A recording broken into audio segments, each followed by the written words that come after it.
আসসালামু আলাইকুম সম্মানিত দর্শক, আপনি কি জানেন আমাদের প্রিয় নবী হযরত মুহাম্মদ সাল্লাল্লাহু আলাইহি সাল্লাম এমন কিছু জিকির শিখিয়ে গেছেন যা অর্থ, সম্পদ, রিজিক এবং বরকতের দরজা খুলে দেয়। বিশেষ করে আসরের নামাজের পর এমন দুটি আমল আছে যা নিয়মিত করলে আল্লাহ তাআলা দারিদ্রতা দূর করেন এবং রিজিকে বরকত দেন। এই ভিডিওতে আমরা জানবো সে দুটি জিকির, তাদের ফজিলত, কিভাবে পড়তে হবে এবং ইসলামের দৃষ্টিতে এর ব্যাখ্যা। ভিডিওটি সম্পূর্ণ দেখুন, ইনশাআল্লাহ আপনার জীবনে পরিবর্তন আসবে। ইসলাম আমাদের শেখায় যে দারিদ্রতা শুধু অভাব নয়, এটা অনেক সময় মানুষের ঈমানকে দুর্বল করে ফেলে। রাসূলুল্লাহ সাল্লাল্লাহু আলাইহি সাল্লাম বলেছেন, দারিদ্রতা প্রায় কুফুরের কাছাকাছি নিয়ে যায়। তবে ইসলাম কখনো অলসতাকে প্রশ্রয় দেয় না, বরং কষ্ট করে উপার্জন করাকে ইবাদত বলা হয়।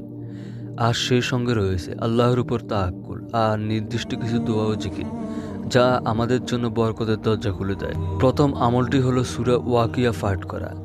সূরাটি কোরআনের ৫৬ নম্বর সূরা, নাম আল ওয়াকিয়া, যার অর্থ ঘটনা সংঘটিত হওয়া।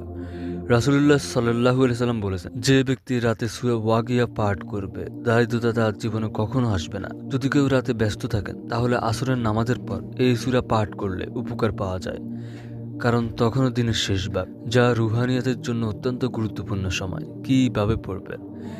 প্রতিদিন আসরের নামাজের পর ১০ থেকে ১৫ মিনিট সময় ব্যয় করে সূরা ওয়াকিয়া পাঠ করবেন।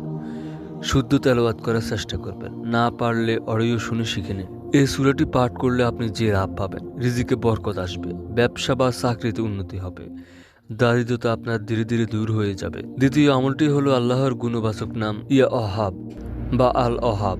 অর্থ হচ্ছে যিনি দান করেন, বারবার দেন, বিনা প্রতিদানে দেন। রাসূল সাল্লাল্লাহু আলাইহি সাল্লাম ও সাহাবারা আল্লাহর নাম নিয়ে দোয়া করতেন।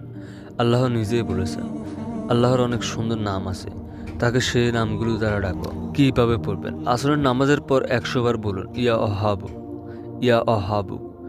ধীরে ধীরে মনোযোগ দিয়ে বলুন, অন্তরে বিশ্বাস রাখুন আপনার রিজিক শুধু আল্লাহর হাতে।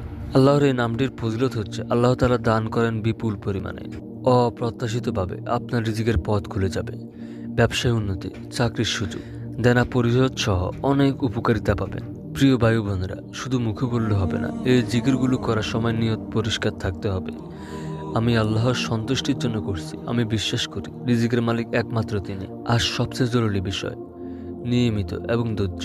শুধু ১-২ দিন করলে কিছুই হবে না, ৪০ দিন নিজেকে সময় দিন, ইনশাআল্লাহ আপনার নিজের ভিতর পরিবর্তন অনুভব করবেন।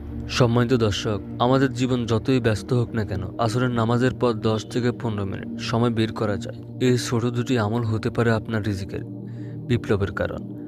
আসুন আমরা আজ থেকে শুরু করি। আসরের পর সূরা ওয়াকিয়া, তারপর ১০০ বার ইয়া অহাবু।